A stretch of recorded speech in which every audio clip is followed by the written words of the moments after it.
आप देख रहे हैं BA न्यूज, खबर हमारी फैसला आपका। इस वक्त की बड़ी खबर। बरेली, भारत की मशहूर FMCG कंपनी BL एग्रो ने BL कामधेनु परियोजना का शुभारंभ किया। इस परियोजना का उद्घाटन भारत सरकार के खाद्य प्रसंस्करण उद्योग मंत्री चिराग पासवान ने किया।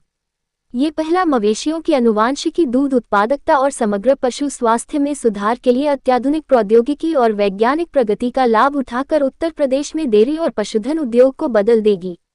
इस अवसर पर BL एग्रो के अध्यक्ष घनश्याम खंडेलवाल, BL एग्रो के प्रबंध निदेशक आशीष खंडेलवाल, प्रमुख कार्यकारी अधिकारी लीड्स कनेक्ट सर्विसेज के चेयरमैन नवनीत रवि का भी उपस्थित थे।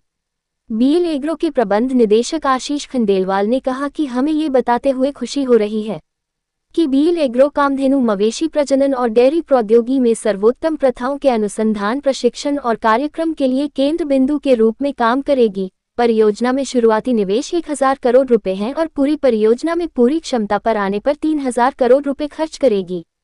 हमारा मुख्य ध्यान टिकाऊ और एक सर्कुलर अर्थव्यवस्था बनाने पर रहा है, जो कृषि अपशिष्ट को काम करता है और स्थानीय समुदाय को बढ़ावा देता है। बल कामधेनु BL एग्रो की विस्तार योजना का एक हिस्सा है। इसका उद्देश्य कृषि खाद्य पदार्थों से लेकर पर्यावरण अनुकूल डेयरी फार्मिंग तक का विकास करना है। कार्यक्रम में BL एग्रो ने नई सहायक कंपनी लीड्स एग्री जेनेटिक्स का भी अनावरण किया।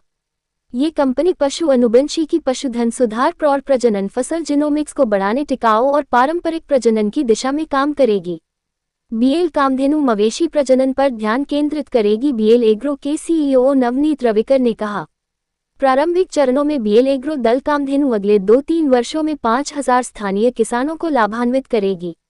जैसे जैसे यह अपनी पूरी क्षमता एक उत्पादन बढ़ाएगी, इससे बरेली के आसपास 20 किलोमीटर के दायरे में 1 से 2 लाख किसानों को लाभ होगा।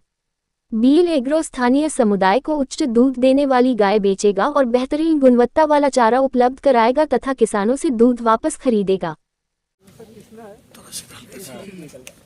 क्या नाम है इनके? नदी के नाम पे गंगा, एक गंगा है, भाई भाई चेसर आ रहे हैं नर्मदा और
भाई थोड़ा कैमरा पीछे होना।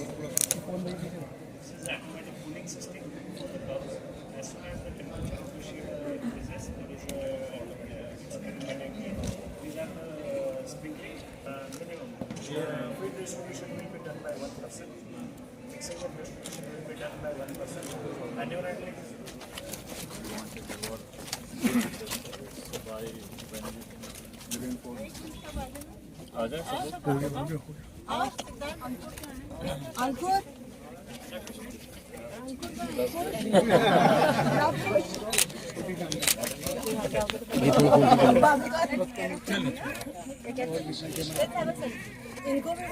अरे वहाँ सामने से फोटो मुझे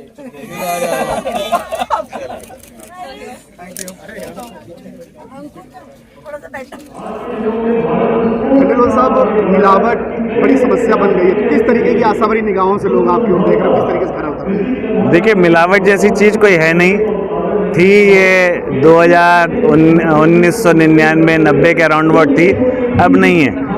देश इतना जागरूक हो चुका है कि अब मिलावट जैसी चीज़ नहीं है। तो मैं नहीं कहूँगा कि मिलावट जैसा कोई काम होता है अब।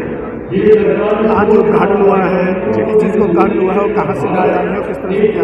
ये आज बीएल कामधेनु का उद्घाटन हुआ है। इसमें गाय की ब्रीडिंग का प्रोजेक्ट है। ये पूरा गाय पे काम किया जाएगा और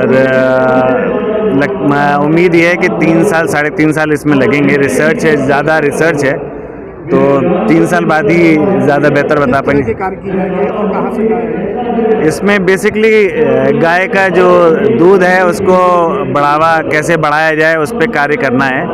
तो जो अभी प्रोसेस चल रहा है उसमें अभी तक हम 30 लीटर तक पहुंच गए हैं कि हम 30 लीटर दूध आपको गीर गाय में देने लगेंगे, लेकिन प्रयास ये है कि 40 लीटर तक इसे ऐसे लेंगे। कौन कौन से प्रोडक्ट हैं जो लोगों के लिए दिए जा रहे हैं बीएल एग्रो द्वारा और लोग? देखिए, अभी तो मेन तो जो अपना बीएल एग्रो का हमेशा से रहा है वो सरसों तेल रहा है।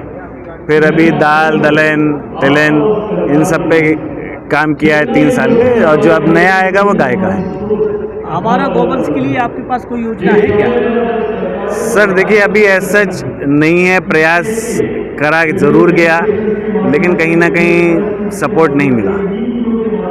उद्घाटन किया है बीएल एग्रो में, बड़ा नाम यहाँ पर कई तरह के उद्योगों में कमाया है। किस तरह क्या कहना चाहेंगे? देखिए, सबसे पहले तो मैं बधाई देता हूँ माइक नीचे करो। बीएल एग्रो और इनकी पूरी टीम को, जिस तरीके से डिजिटलाइजेशन के माध्यम से तकनीक का इस्तेमाल करके जिस तरीके से प्रोसेसिंग के सेक्टर में इन्होंने एक मील का पत्थर के तौर पर इसको साबित करने का काम किया। मैं मानता हूं कि आने वाले दिनों में इसको देखकर देश भर में कई और ऐसे यूनिट्स खुलेंगे। जिस तरीके से यहाँ पे इन्होंने नई टेक्नोलॉजी का इस्तेमाल करते हुए किस तरीके से नई ब्रीड्स को लेकर आए, जिससे ना सिर्फ ज़्यादा उत्पादन हो बल्कि स्थानीय स्तर पे भी किसानों को उसका ज़्यादा लाभ मिले, उनको कैसे शिक्षित किया जा सके इस विषय को लेकर, इन तमाम विषय को लेकर जिस तरीके से इन्होंने ये व्यवस्था तैयार किया, मुझे लगता है देश भर के लिए अपने में ये एक रोल मॉडल साबित होगा। और आने वाले दिनों में मैं मानता हूँ कि कई राज्यों में इसको रेप्लिकेट किया जाएगा।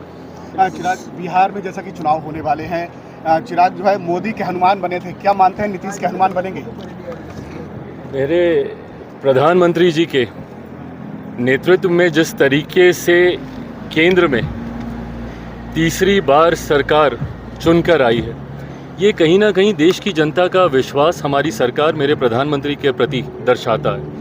मैं मानता हूं कि एक लंबे समय के बाद बिहार में भी डबल इंजन की सरकार की ये व्यवस्था हम लोगों को मिली है। ऐसे में बिहार की जनता आगामी बिहार विधानसभा चुनाव के बाद भी पुनः एक बार एनडीए की ही सरकार को चुनने का काम करेगी, ये मेरा विश्वास है। मुख्यमंत्री नीतीश कुमार जी के नेतृत्व में हम लोग चुनाव लड़ेंगे और एक बार फिर, और इस बार जिस गठबंधन में हम लोग हैं, मैं ये मानता हूं कि ये एक विनिंग कॉम्बिनेशन है। 5 दलों का ये गठबंधन, जिसमें प्रमुखता से भारतीय जनता पार्टी, जनता दल यूनाइटेड, लोक जनशक्ति पार्टी, रामविलास माझी जी और उपेंद्र जी की पार्टी है। मैं मानता हूं कि एक विनिंग कॉम्बिनेशन है और इस बार एक ऐतिहासिक जीत 225 से ज़्यादा सीटें जीतकर बिहार में इस बार हम लोग सरकार बनाएंगे, ये विश्वास है। लगातार कहते आ रहे हैं कि अपनी सरकार वो बनाने जा रहे हैं और वो कहीं ना कहीं अपनी तरफ लाने की कोशिश कर रहे हैं, तो उस पर क्या कहना चाहेंगे? देखिए, दिन में सपने देखने का हक अधिकार हर किसी को है। जिस तरीके से उनके शासनकाल का भय आज भी बिहार की जनता में है, 90 का दशक कोई भूला नहीं है। आज की भी तारीख में अगर बिहारी देश के अलग अलग कोनों में जाकर रहने के लिए मजबूर हैं, दुनिया के अलग अलग देशों में जाकर रहने के लिए मजबूर हैं, ये पलायन की श्रृंखला उसी 90 के दशक जिसको आज की तारीख में जंगल राज के तौर पर याद किया जाता है। मैं नहीं मानता कि बिहार का कोई भी पढ़ा लिखा युवा या कोई भी पढ़ा लिखा परिवार उस दौर को वापस लाना चाहेगा। जिस तरीके से भ्रष्टाचार और अपराध का पर्याय ये जंगल राज की सरकार बन चुकी थी, मैं मानता हूं कि उसका डर आज भी बिहारियों के मन में है। इस बार बिहार विधानसभा चुनाव के बाद पुनः प्रधानमंत्री जी के सोच वाली सरकार ही बिहार में बनेगी। पहली पसंद बन चुके हैं आप। एक क्वेश्चन है, चलो एक क्वेश्चन, युवाओं की पहली पसंद बन चुके हैं आप, लेकिन मुस्लिम पुराने शासक हैं उनको अब एक तरीके से आइकन बताया जा रहा है, जैसा कि रामगोपाल यादव ने कहा है मोहम्मद बिन तुगलक जो है वो एक महान सम्राट था। देखिए, जिस तरीके से अपनी राजनीति को साधने के लिए सांप्रदायिकता को बढ़ावा देने का कार्य विपक्ष के द्वारा किया जा रहा है, ये बिल्कुल गलत है। जिस तरीके से आप ऐसे शासकों का नाम सिर्फ एक समुदाय विशेष के साथ तुष्टीकरण की राजनीति करने की सोच के साथ आप ला रहे हैं, मैं कतई इससे सहमत नहीं हूँ। इसमें सिर्फ समाज में एक असंतोष उत्पन्न होगा, जातीयता सांप्रदायिकता के आधार पर समाज में बंटवारा होगा। पर ये विपक्ष के वही लोग हैं, भले उत्तर प्रदेश में सपा हो या राजद हो बिहार में या राष्ट्रीय स्तर पर कांग्रेस, ये वही दल हैं जिन्होंने हमेशा से सांप्रदायिकता को बढ़ावा देकर बांटने की सोच के साथ अपनी राजनीति को आगे बढ़ाने का कार्य किया है। इसका नुकसान तब भी देश को हुआ था और आज भी इस सोच से हमारे देश को नुकसान ही होगा।